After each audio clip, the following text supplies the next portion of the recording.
Hi everyone, so welcome to my another vlog. Bihar থেকে ফেরার পরের দিন আমি চলে গিয়েছিলাম আমার স্কুলে, যেখান থেকে আমি আমার 3 মান্থের স্কুল ইন্টার্নশিপ কমপ্লিট করেছিলাম। আমার ওখান থেকে ইন্টার্নশিপ সার্টিফিকেটটা কালেক্ট করা হয়নি।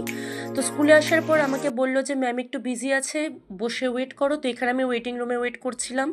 দেন ওখান থেকে সার্টিফিকেট কালেক্ট করে আমি আর আমার ফ্রেন্ড মিলে চলে যাই একটা রেস্টুরেন্টে খেতে, কারণ স্কুল থেকে বেরোতে বেরোতে প্রায় বেজে গিয়েছিল 3:30। আর পেটে সত্যি কথা বলতে ছুঁচো ডন মারছিল। তো আমি আর আমার ফ্রেন্ড মিলে চলে আসি কস্তুরি রেস্টুরেন্টে।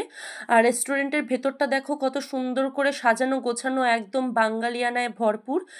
গিয়েই আমরা মেনু কার্ড হাতে নিয়ে নিলাম আর এখানে ডিসাইড করছিলাম যে কি খাওয়া যেতে পারে। এতগুলো আইটেম দেখে খুব কনফিউজড লাগছিল আর ভাবছিলাম যে কোনটা ভালো হবে কোনটা না। যাই হোক, আমরা অর্ডার দিয়ে দিয়েছি আর এখানে বসে এখন আমরা করছিলাম আমাদের খাবারের জন্য ওয়েট।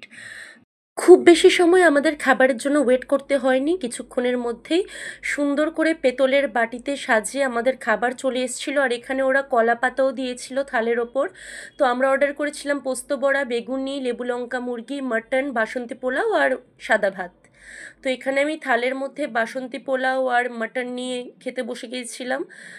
পরে আবার আমরা ওদের মেনু কার্ড দেখে লোটে শিলে বাটা বলে একটা আইটেম ছিল, যেটা অর্ডার করেছিলাম, কিন্তু সেটার কোনো ক্লিপ নেওয়া হয়নি। আর ওটা খেতে সত্যি বলতে অসাধারণ ছিল।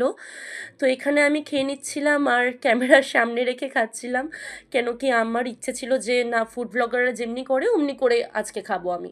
তো এখানে দেখো আমি আবার রিভিউ দিচ্ছিলাম যে খুব ভালো হয়েছে খেতে, যা আমার ফ্রেন্ড পাশ থেকে হাসছিল।